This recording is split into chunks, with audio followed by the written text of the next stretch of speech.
So hello and welcome to my presentation, AI and You, Considering the Brave New World of Generative AI in Education. This was originally a talk that I gave at the Gateway Community and Technical College beginning of term college-wide in August, and has since then been updated and based on questions and other things that people had for the recording that I'm doing today. So let me start with a true story. This is my undergraduate honors thesis at Austin College. So many years ago, I was writing a thesis on an Apple IIe computer. In those days, you couldn't just work with your entire text in one document because the file was too big to work with and load. So I saved my chapters, chapter by chapter. Chapter 1 has all of its pages correct. I used the nice little page numbering tool that was in there. Then for chapter 2, I had to start at the next number up after the previous chapter. And I did this for 5 or 6 chapters. So for the last few weeks, as I added and adjusted and revised my text and moved things around, for the last couple of weeks of writing time, I really was doing more fighting with this manual process of numbering these pages than I did with the writing and thinking. And the page numbers are not correct in the printed copy today. So think about your assumptions as we're going through this. Are manual procedures really so valuable? Is it more valuable to memorize times tables than it is to use the numbers in a meaningful way aided by a calculator? So what is AI? It's not new. We know that. Microsoft Word has had red and green squiggles and underlines forever. Grammarly is an AI. There are style checkers out on the web. I use these two in my composition classes, Hemingway and Espresso. They're both places where you go out to the web page and you paste text into a box on that web page. You don't need an account or anything. And then it flags things, and not just grammar, spelling, punctuation, things like Grammarly might, but things like really long sentences, repeated words, clutter of different kinds in the text, passive voice, a lot of things like that, just to help you make some informed choices about what you're doing with your revising and editing. And then designer and smart art in PowerPoint, like this presentation. All of that is generated by AI. What is new about AI is that it's ChatGPT and all of its cousins. It's more widely available than we've ever seen, and they seem to morph overnight as they advance and do new and more powerful kinds of things. And people are just aware of them, and maybe they're also a little bit captivated by the science fiction romance too, which this can lead people to problems, assuming that ChatGPT is all powerful and all knowing, like the computer on the Starship Enterprise. Not so much. So there are 3 big institutional responses to AI. One of them is just to treat it like plagiarism. It's cheating. They have detection software, syllabus warnings and penalties are very clearly spelled out. For other institutions or other people within the institutions, they just try to discourage its use by appealing to honesty or the desire to learn. The final response, and the one that I think is the most promising for us, is to just incorporate it into instruction. Use it as an assignment, part of an assignment, or at least use it with citation. So for the AI detection and prevention, there are programs supposedly that can detect it. Some people also will do things like require in-class writing so that the drafts, outlines, and other writing samples are created within the class where people can't, get on their computer and get ChatGPT to do it for them. There's also some people will use an oral Q&A maybe as a follow-up to written work so that they can see, does the student even know what they wrote about? And just comparisons, like people can compare style. If you've already got some in-class writing by that student, you can look kind of side by side. But you can also look at the assignment requirements. A lot of times things that are bot generated seem not to quite be answering the question. I mean, students do that too sometimes. Another thing you can compare it to is just reality. AIs hallucinate. And so those are all things that you could do. And, here's one of the programs that this was something that was written back in May about GPT-0, Turnitin.com, different detector tools that are out there. The problem was is it reliable? In a blog post by Jim Chalix and Nicholas Machis in July, a blog post for the LMS program Blackboard.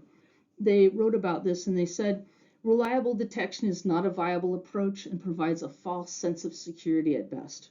I don't think that's news to anyone listening to this presentation.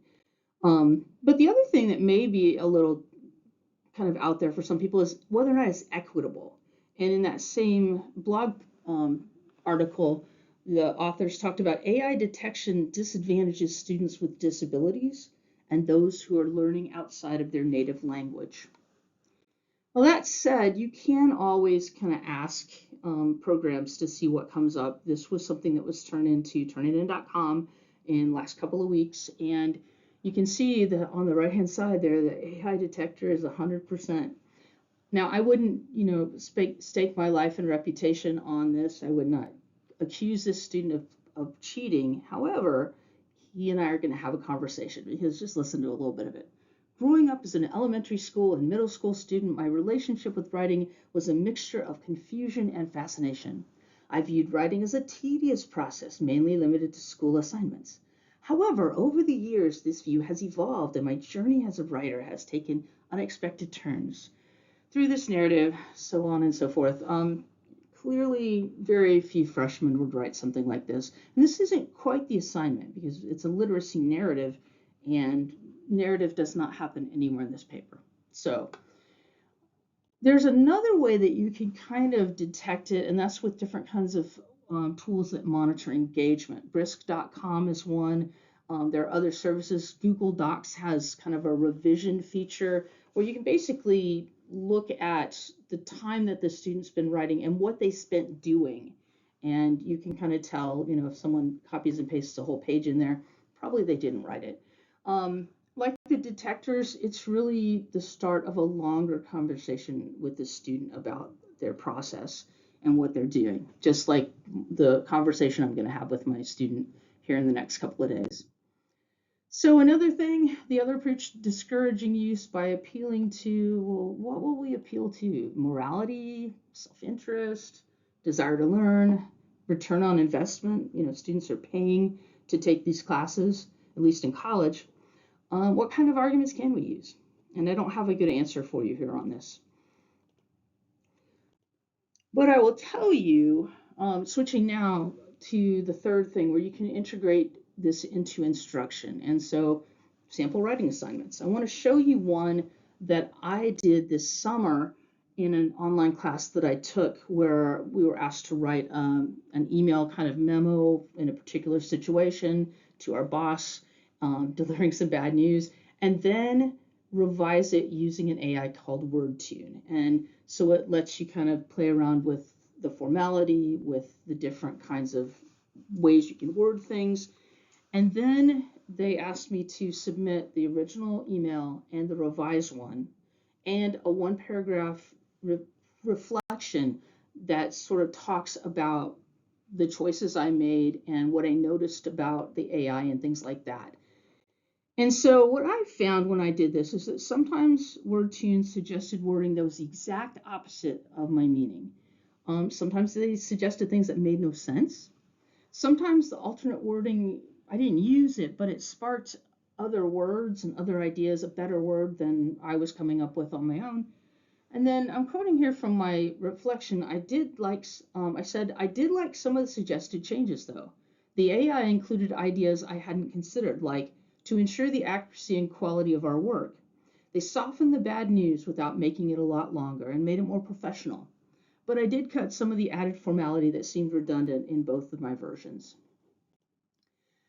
So other observations, this presentation and the process I've gone through to create it, I was using AI to try out a lot of different ideas rapidly, especially with graphics, because that is not something that I'm good at all. And then I also, though, I was really engaged with thinking about how to get the AI to do what I wanted it to do without just kind of clicking, the design button 50 million times. Did a lot of that too, though. But I also did a lot of things about noticing style, noticing what worked and what didn't, and kind of applying different ideas, especially from something I also was asked to watch for that particular class, which was Death by PowerPoint, the TED Talk. I think there's an idea here that students will just plug in a prompt and turn in the output. And I think that, yeah, that might happen. But I really found myself engaging more deeply with my questions and my approach and things like that with this presentation than I thought I would. So other potential assignments that I've read about, some of my thinking about trying to use here in the next few weeks. One of them is a simple fact check. You generate an AI essay or several of them, and it has students see what's true and what's not. What are the hallucinations? But AI can also be used as kind of a patient listener. So if it's said that if you know how to explain something to someone else to teach it, then you've learned it. Well, the AI will listen to you as you go through that, and they'll also will give you some feedback if you ask it to do that. There are also ways that you can use collaborative discussions to see kind of what the output was, what kind of style things changed in different kinds of sort of activities.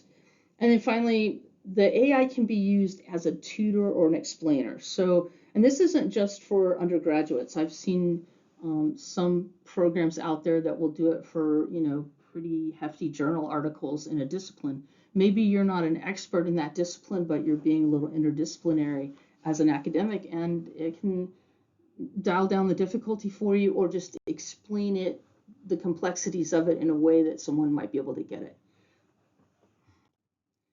The features of successful AI assignments, as I'm seeing it here, is that we're just going to have to do these kinds of things. It's really going to be more important than ever that we authentically assess, that we're doing authentic assessment. So, like with AI, it's able to spit out a lot of words, 250 words about whatever the question is on the discussion board.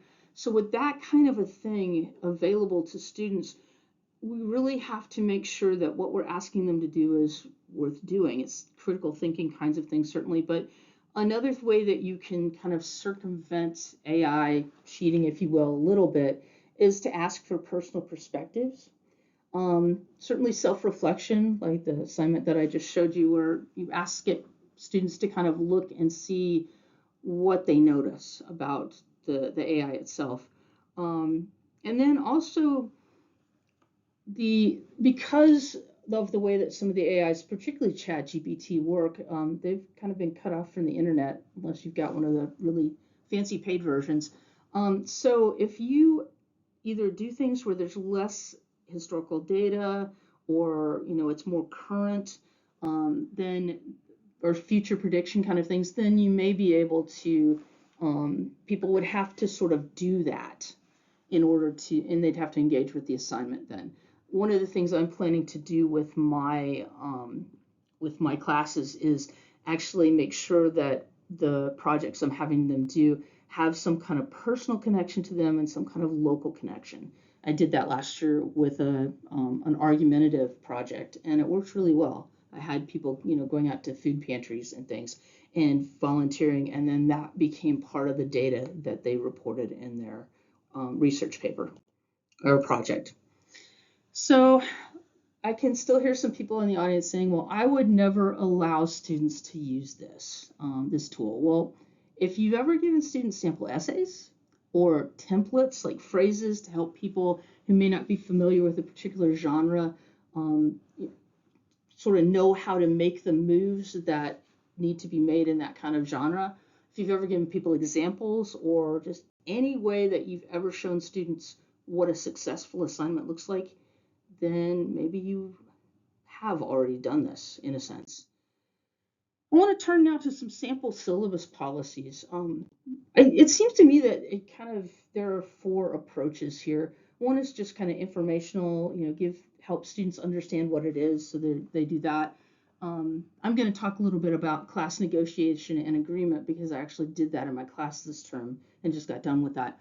Another approach is to make sure that AI is cited and that people teach how that is done. The final, of course, is just the use prohibited that we've talked about, and we'll talk about it again. So for the informational syllabus wording, one of the really nice examples that I saw when I was going through this is from Ethan Mollick, who is at the University of Pennsylvania in a specialization for insects class. And he talks about his expectations and his limits. So he says, I expect you to use ChatGPT. Some assignments will require it. He also says, be aware of the limitations. If you put in minimum effort, you're going to get minimum output. You're going to need to refine the prompts a lot. This is going to take work. He warns the students ahead of time. He also says, don't trust anything it says. Assume it's wrong unless you know for a fact that what it's telling you is correct. You will be held responsible for any errors and omissions. That seems to me a really good way to approach helping people understand that even if you're using a tool, ultimately you are responsible as the writer. Another really good one that I see here is some people ask people to cite and acknowledge AI use. Like, ask, is it the right tool for the job? I think this is from the same syllabus, actually, asking people to include a paragraph at the end of the assignment explaining what you used AI for and warning that it is a violation of academic honesty policies if you don't do it. And then just sort of be thoughtful about, when is this tool useful? Don't use it if it's not appropriate for the circumstances. A different thing that I was looking at, course policies related to ChatGPT and other AI tools. This is by Joel Glad, and he has it under a Creative Commons license. He explains about how it can help with equity. And so he talks about, the way that they're going to be using, but he also said for particular students, it can help people have more access to personalized learning, tutoring strategies, scaffolding. It can save time. It can motivate people when they feel stuck or unsure because they are getting some kind of input that might, kind of like with me with the AI I was using, suggesting words that I wouldn't use, but it sparked something else. So that can happen with students too. And then just developing, critical thinking skills in general. He also, though, talks about limitations and that, he explains how the AI platforms work. They're good at predictive text, but they also hallucinate. And then there's bias involved here. A lot of students have never considered that before. And they just depersonalize your writing. So these are different things that he talks about.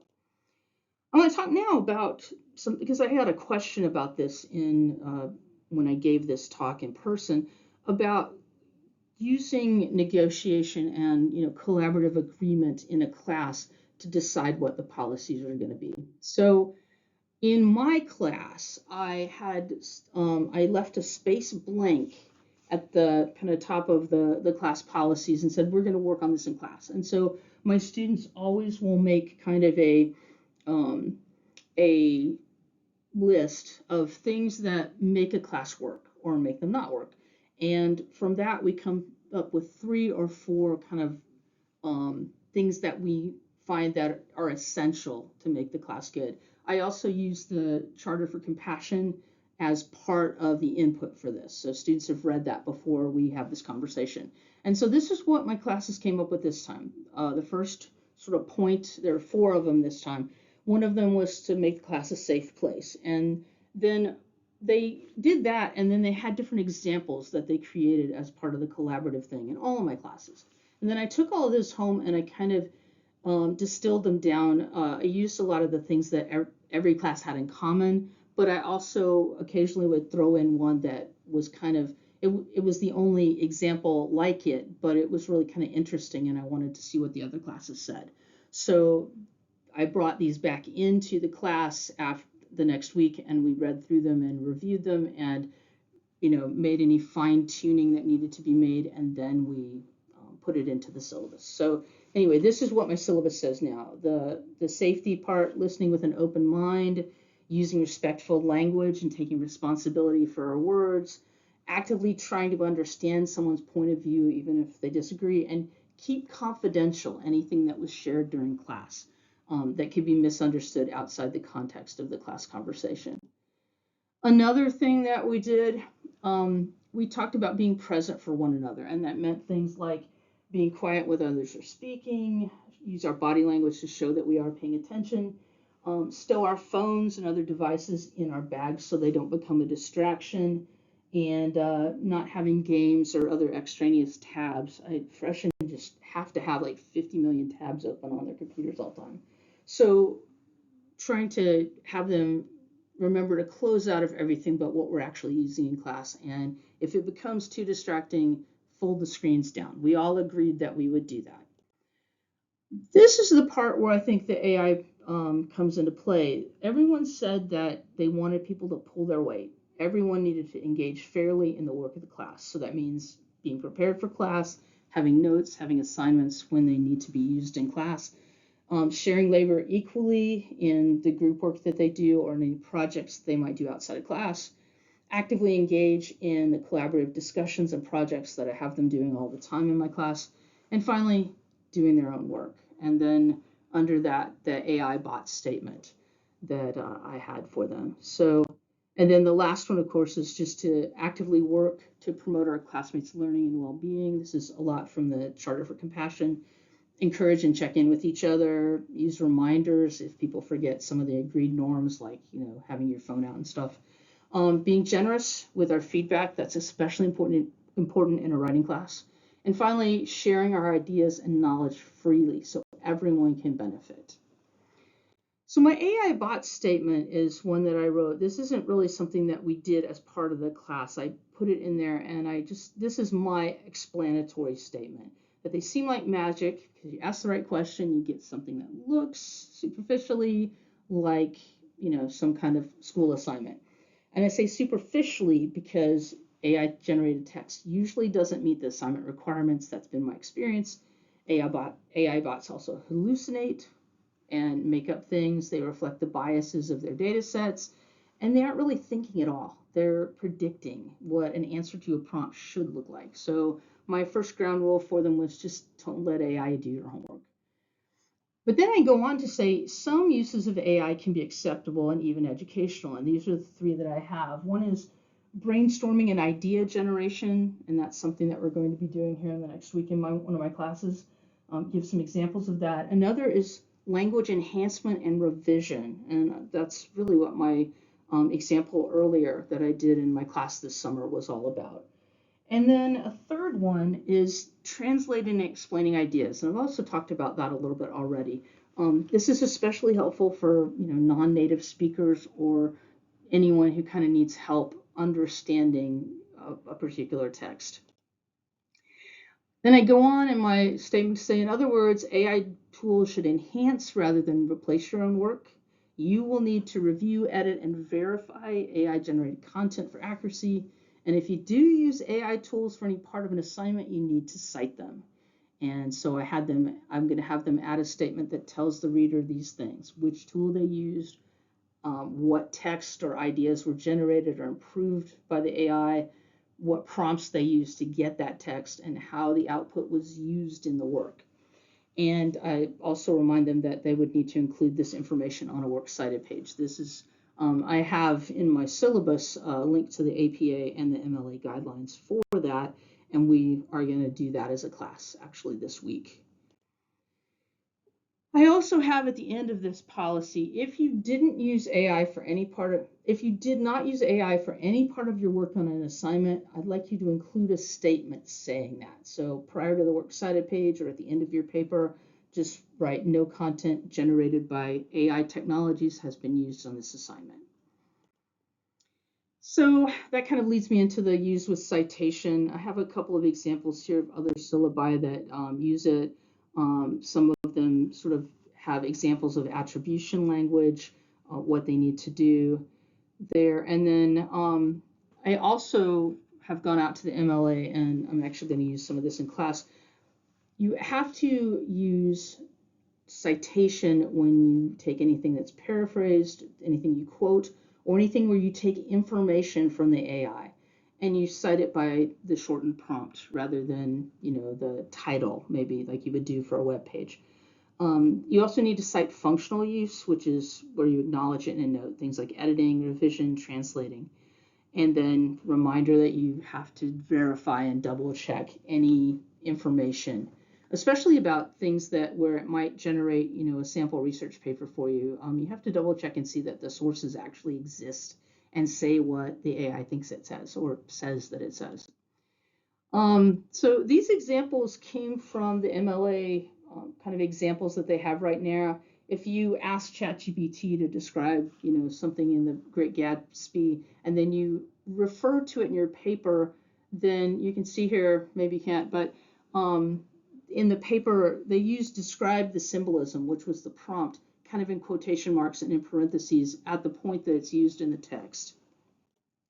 And then the works cited entry for the same thing would be the whole prompt. Describe the symbolism of the green light in the book, The Great Gatsby. And so that's the prompt, and then it's ChatGPT, the version from 13th of February. OpenAI is the publisher, and then the date, and then the URL. So those are all things that go in a works cited entry. Other examples just from notes, the AI tool WordTune was used to do whatever, revise, edit, shorten the paper, expand points, things like that, generate keywords for database search, or, as I said, no content generated by AI. And then we get to the folks that, in spite of all of the things I've said, are still, no, absolutely not. You cannot use this in my class in any way. It's plagiarism. And so I have a couple examples of this. Temple University has some that came from their teaching and learning center. And there's another one here from Texas Tech.